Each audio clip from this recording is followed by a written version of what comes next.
Hello and welcome to episode 3 of the Views from the Mitten podcast.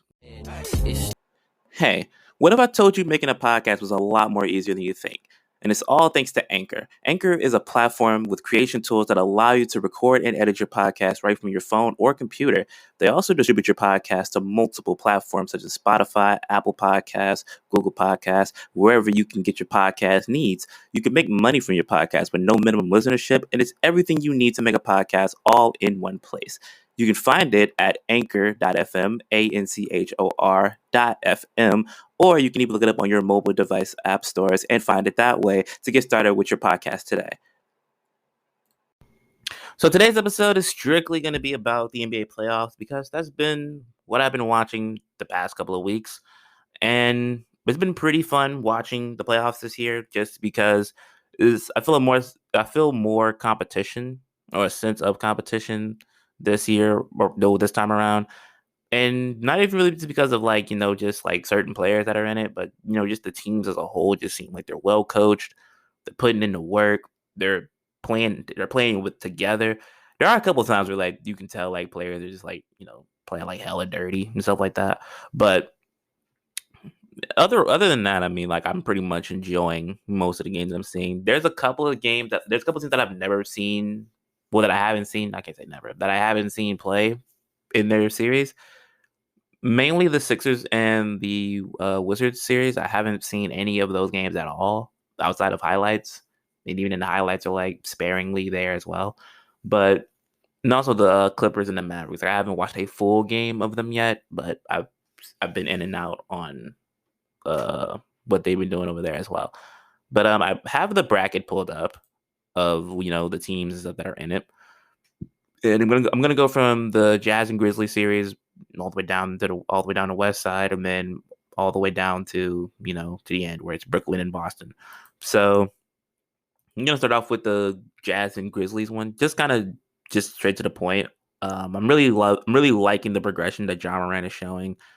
From the playing game with the Warriors up into even the game that they lost, where he had a very good showing. I think he had 40 or 45 points in the second game of the series, but he's really taking big leaps. Dylan Brooks as well, taking big leaps as well. But with Donovan Mitchell coming back, it does shake it up a little bit more because like that's the guy that they've been running with the majority of the year, like as far as like their main point guard. And just like it's a different type of cohesion when Mitchell's playing. Plus, it's another source of scoring. So the Jazz could win out, and they need to win out because being the number one seed, it's not even like a whole team thing when it comes to them losing to the Grizzlies, but it's more or less like they've been seen as such an underrated team, and now this is the year where like people kind of want to say like, oh, the only reason like certain teams are 1 and 2 and above are because Bron went down and AD went down. But overall, them winning this series goes a long way into saying like, okay, we can beat Ja. Then maybe in the next round potentially you have to go against Luka. Then it's like you got to beat Luka. Then after that it's like you got the winner of like that Portland potentially it's just a lot of steps in between like them really just being like a team that could be taken seriously. And they need this series. Like Ja obviously would be very, very interesting to see get a victory in a playoff series because he would go a long way into cementing his legacy as well. But the Jazz kind of need to win out in this. And I kind of feel like the Jazz are going to win this series, even though it is tied right now. So the competition is there. But the series might go to 6. That's how I'm looking at it. A 6-game series. Next we got Clippers and Mavericks. Now, the Clippers look very odd right now. And mainly just because Luka's been getting to his spots a lot easier than like more people probably expected him to.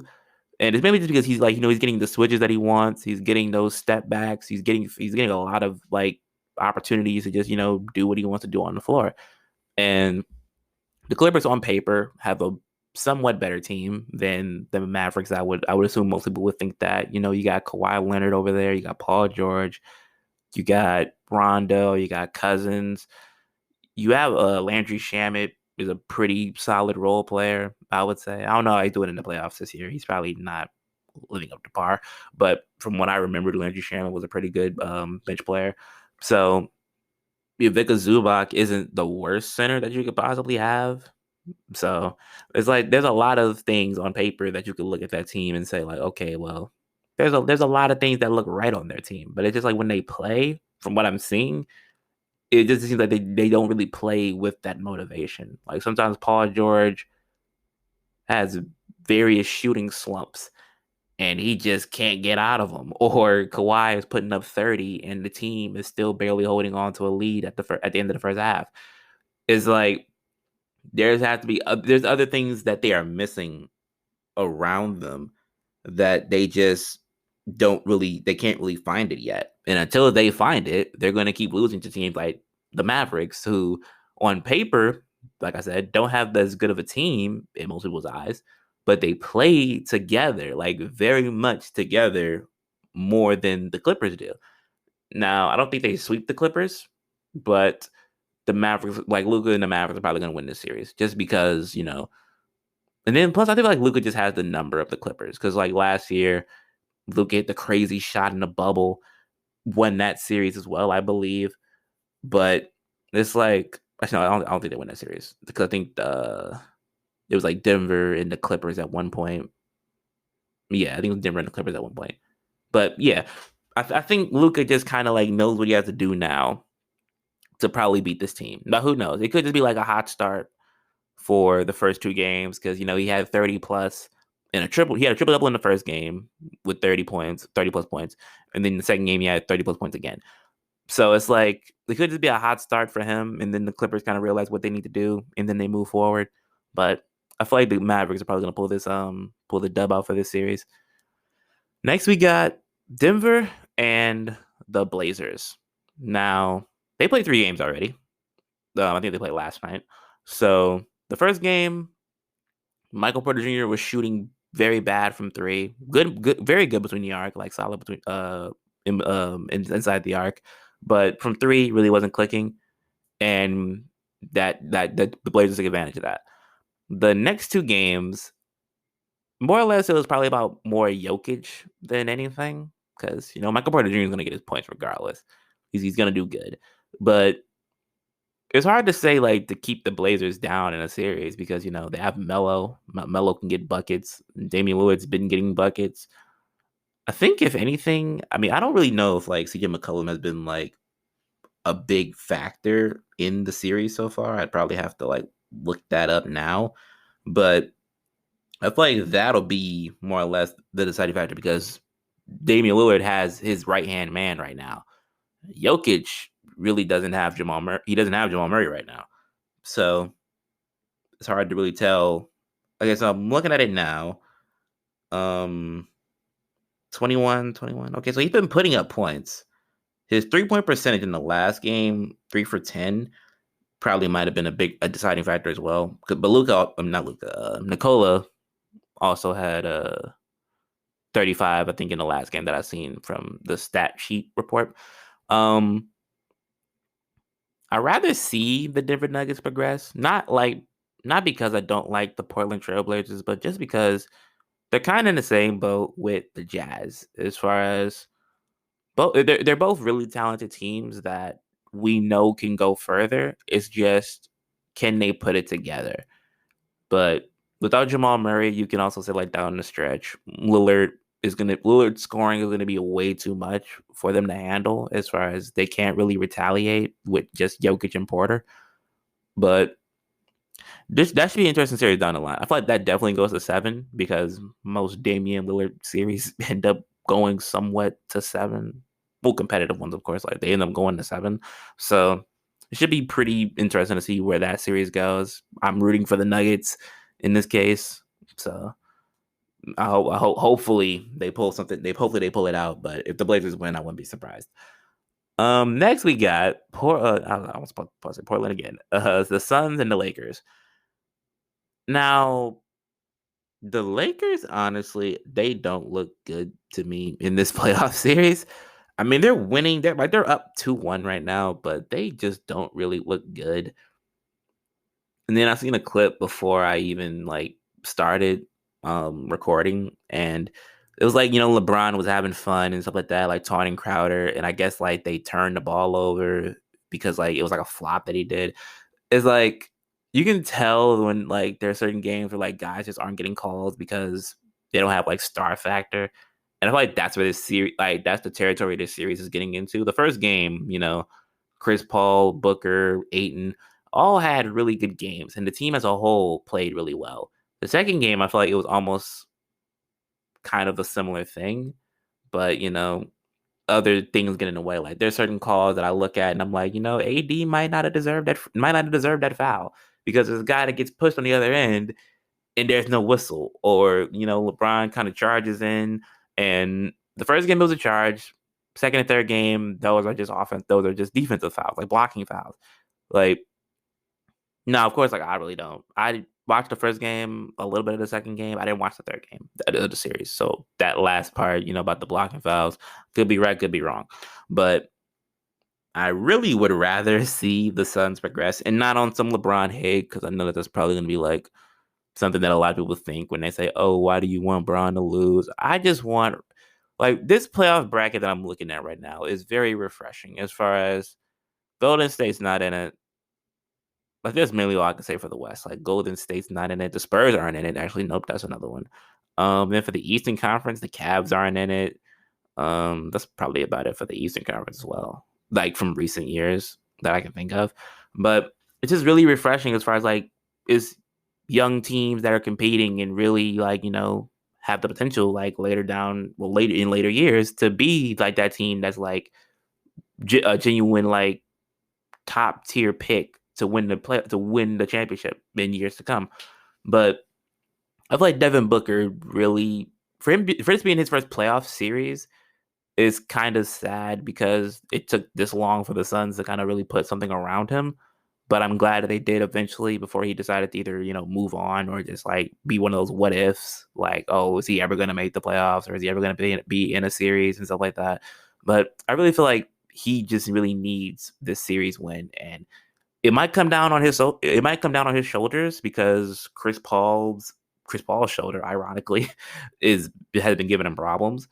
So if he's not healthy, then it turns into Booker at point guard again, and then it really turns into can him and Aiton will this team forward to beat a team that really shouldn't be seventh right now. So yeah, it really all comes down to that. And like I said, Cameron Payne. I don't think I said that already, but with Cameron Payne, Dario Saric, a lot of those bench players, shoot, even Jay Crowder. Like Jay Crowder's shooting has been very spotty from what I remember. From what I remember when I watched, like I think I think it might have been the second game. Like he has to be more consistent. There's a lot of factors that play into it to where there's a lot of things that could go right for the Suns, and then if a lot of things go wrong, like whistle blows or just them playing in general, it could most definitely be a Lakers win in this series. They're already up 2-1. I'm hoping the Suns make some changes, adjust some things, or that Chris Paul is healthy. Because I feel like I would really like to see the Suns moving further in the playoffs this year. I feel like the league kind of needs it, just for Chris Paul too. Like Chris Paul has been like a team saver in the last on almost every team he's been on. Sorry, and it would be really important for him as well, just to try to make that finals run. It'd be pretty good for his career as well. Right now we got so now we got the Sixers and the Wizards. Like I said, I haven't seen any of these games like vividly, like live. Um, I think in the first game the Wizards had like a pretty not a big lead, but like a semi decent lead. And like Seth Curry was one of the main guys that like was hitting buckets down the stretch, or was one of the guys hitting buckets down the stretch. And with this series, I mean, I really don't have that much of an opinion on it. I mean, the Sixers are 2-0.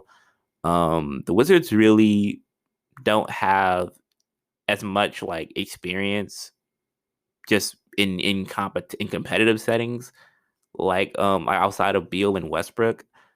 Or maybe they do that. I don't know. But like Rui Hachimura is still very young, and when he got to the Wizards, they weren't winning.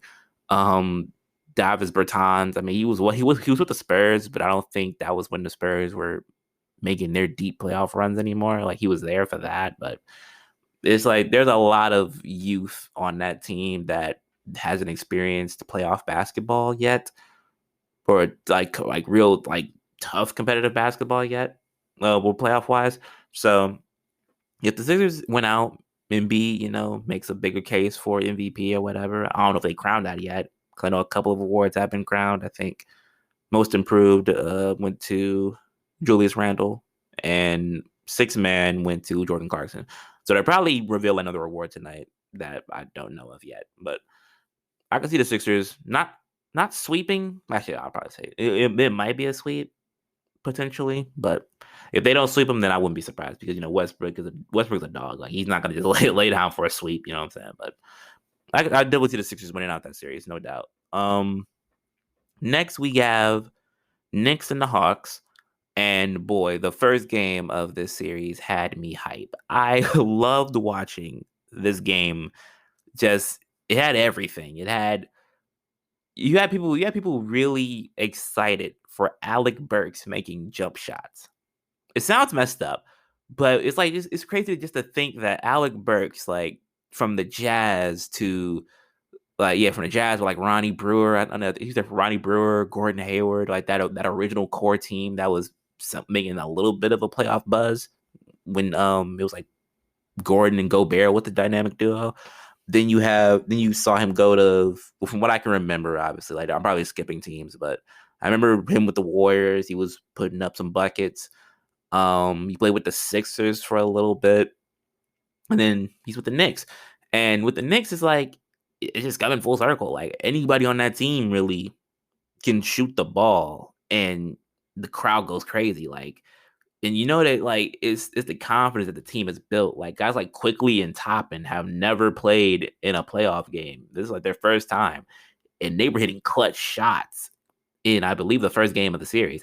And it was just crazy looking at how raucous Madison Square Garden was for that team. And the second, and then Trae Young kind of closed the gap in that first game. He played really well as well as Collins and Capella cleaning up the glass. But the second game, it was a shift. Obviously, the Knicks kind of got it a little bit got it a little bit more wrapped up because they probably played a little too fast because of how raucous it was in the first game. They still played a fast-paced game, but they might have had to slow it down a little bit more and manage it in day one, game two in the process. This series could really go either way, in my opinion. I mean, of course, Derrick Rose and Julius Randle are the deciding factors, like core deciding factors of where this Knicks team can go. But if the Knicks win this series, I mean, I'm happy for the city of New York. You know what I'm saying? Like they really, well, I said not the city, but like, well, she might be the city. Yeah, New York City. Yeah, I'm happy for New York as a whole because, like, they haven't really had that much playoff buzz. As far as like for a deep run, I'll probably say for a deep run because they made it with Melo, I believe, but not really far. But as far as like deep playoff buzz, they haven't had that since Patrick Ewing. So I would be shocked to see just a Knicks Sixers series, even if it's just the conference semis. Like that's still a big step for their future as far as with Julius Randle, Quickly, Obi Toppin, and RJ Barrett. That's pretty much like leading the charge for them. Like when you look at their future roster, so for them to win a series at this point in their careers, it would be very, very special. So it'd be good for them. But also with the Hawks, like from where they started at the beginning of the year, Lloyd Pierce had them with one of the worst records in the league. And they fired him, got him out of there, went with Nate McMillan, who was their assistant coach. And Nate McMillan pushed them forward to a fifth seeding. Like, it's crazy how quickly it can shift for a team. But that's one of the teams that are really, really young because it was like always that team that you looked at and they were like a year away from doing anything. When you looked at every single draft pick they had, like when they had DeAndre Hunter, that wasn't going to be enough. And then with Okongwu, I really wouldn't say like, well, he's been playing really well, but I wouldn't say like that's like a deciding, a moving needle. But them having like Gallinari and Clint Capella, those veterans, Bogdanovich, like those guys along the way with those players, like helping them with like just like the playoff atmosphere or just I don't know if Bogdanovich just made the playoffs with the Kings. I'm not sure if I can remember, but this is why it's like dealing with like high pressure games and stuff like that. Like it really helps out in that case. And then Kevin Herter taking big steps because they all people always I kind of always looked at Trae Young and Herter as like the Splash Bros of Atlanta, like a little mini Splash Brothers, and Kevin Herter's taking steps to be like that guy, like shooting and stuff like that. So it can really go either way, but that's a series I really like a lot watching them and I'd probably say the technically in a way Phoenix and the Lakers is like the only other series like I verbatim kind of like kept my eyes on really. Well, I can't say kept my eyes on, but I like the first game in the Lakers and Suns series, but I probably watched more of the two games in the Grizzlies and Jazz series. So it'd probably be those. It'd probably be the Jazz and Grizzlies series along with the Knicks and Hawks series that are like my favorite so far as a whole, as a collective. Um, all right, so now it's Bucks and Heat, and this series is not going how anybody thought it would. The Bucks are up 3-0 right now in this series. And Giannis is locked in. That's really that's really the only thing I can think about when you talk about what's going on with him right now. Like Giannis is he's just locked in. If there's nothing else you can say about it. I mean, Drew Holiday is showing that him as a point guard. I mean, obviously no one disrespects Drew Holiday as far as how he plays because I think Kevin Durant even said like Drew Holiday is one of the most underrated defenders in the NBA. Like Drew Holiday has clamps. He has vision. He could put the ball in the hole. Shooting wise, I mean, it's 50-50 because I mean, he's gotten better with his shooting, but it's 50-50. You got Brook Lopez playing really, really well. Like Brook Lopez is getting in there. He's causing turnovers. He's on the perimeter. He's guarding people. He's doing it all right now. He's doing it all, or a mix of everything. Then you got guys like Bryn Forbes coming off the bench. I think that was like game 2. He came off the bench and just lit him up. Like just put up a nice little 20 piece or at least like 19 or 20 off the bench. And I feel like that's the deciding factor with this Bucks team as far as last year.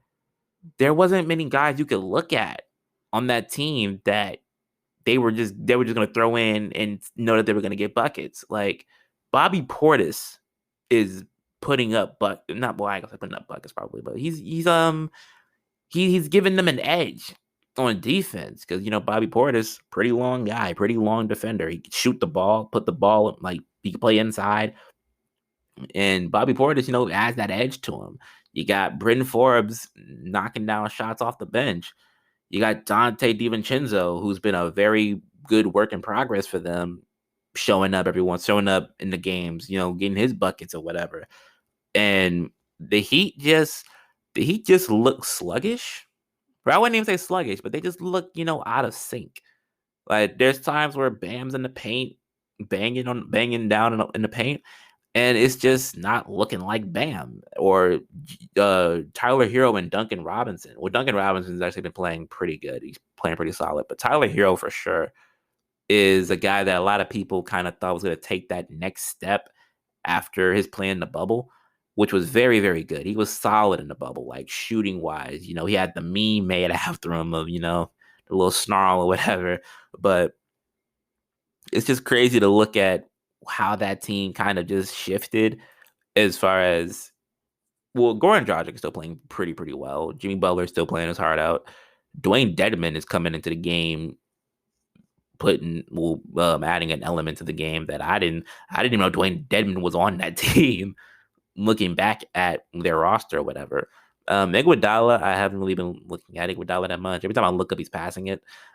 So, but the Bucks probably are gonna clean this series out, unless, like I said, like with other teams in this whole time frame, unless the Heat really like lock in and get it together. It's really hard to say like the Bucks aren't gonna just run through this like series right now. Like Giannis is locked in. The guys around him are playing at a really good level right now, pretty good energy. they're really looking to get things done. Chris Middleton, I almost forgot Chris Middleton. I don't know how I could forget that. He was the mid ranges and shots he was hitting. Like they're locked in. Like it's gonna be hard to take them down this year. It's not gonna be as easy because not only do they have like those players that can just come in off the bench like with Forbes or like a guy in a I think Bobby Porter starts. I think he starts. I'm not sure though. He might come off the bench. But you got those guys that add a different element to the team and just really like bring that camaraderie, really gel it together. And you get stuff like this. You get 3-0 leads on a team like Miami, who a lot of people had high hopes for. And right now, it's just not looking like they're the team right now. And of course, last but not least, we got the Brooklyn Nets and the Boston Celtics. Now, BK is up 2-0 right now. And honestly, I'm seeing a lot because I've been in and out on this series as well. I remember the first game where, Tatum kind of, came out sparking them up or whatever. And to be honest, I've heard a lot of people or seen some things on Twitter where there's been like Kevin Durant like playing like mad dirty when it comes to guarding Tatum. And I wouldn't be surprised because, Tatum's a lot bigger than Kevin Durant. I mean, I'm not going into the size of him, I'm just playing. But you can see how, kind of like with the Lakers series, like you can tell like superstars are getting various leniency calls. And a guy like Kevin Durant will probably get a lot more leeway when he's bullying a guy like Tatum than a guy like Jay Crowder trying to bully LeBron. Like it's like you can try, but it's just probably not going to happen. Just ref wise or just in general. But with Brooklyn being up 2-0, I mean, when you look at the teams, like Jaylen Brown's not on the Celtics. He's not. He's injured, so that's a big chunk of the scoring or a big chunk of the switchable defense that they could play on the Nets, who are a very long team. You got Durant, you got Griffin, you got Jeff Green off the bench. It's a lot of length. Which with DeAndre Jordan, even though I don't think he's really scoring like that, but DeAndre Jordan's still out there, switchable to some extent. But it'll probably be a Brooklyn sweep in this case. I can see that right now. But it's when you look at like the potential second round matchups, I mean, like from what I can see, like I mean, you'd have from how I want to predict it, I guess you could see like Jazz and Mavericks. You can see Denver and Phoenix. You could see Sixers and Hawks, or you could see Bucks and Nets. Like there's a lot of like you could like predict who you'd want to see in those second rounds, but still like a lot of these series aren't closed books yet.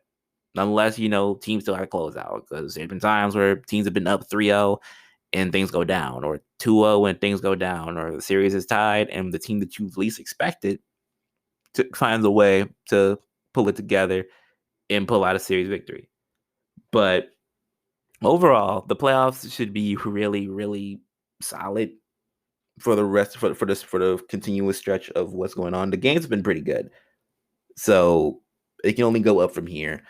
But that's gonna be it for episode 3. I'm gonna try to be more active on the social media platforms. Twitter is at VFTM Pod. I'm gonna try to post a little bit more on there, get more people involved, ask a couple questions, or retweet about some of the stuff that are gonna possibly go in future episodes. Get your guys' opinions on it. Probably gonna make an Instagram. Whenever that happens, it'll probably be up at the end of me making this. But yeah, listen on all platforms. Spotify, Google Podcast, Overcast, whatever you can listen to this on. All listens are good listens. I very much appreciate it. And I will see you guys in the next episode. Have a good rest of your weekend. And that's it.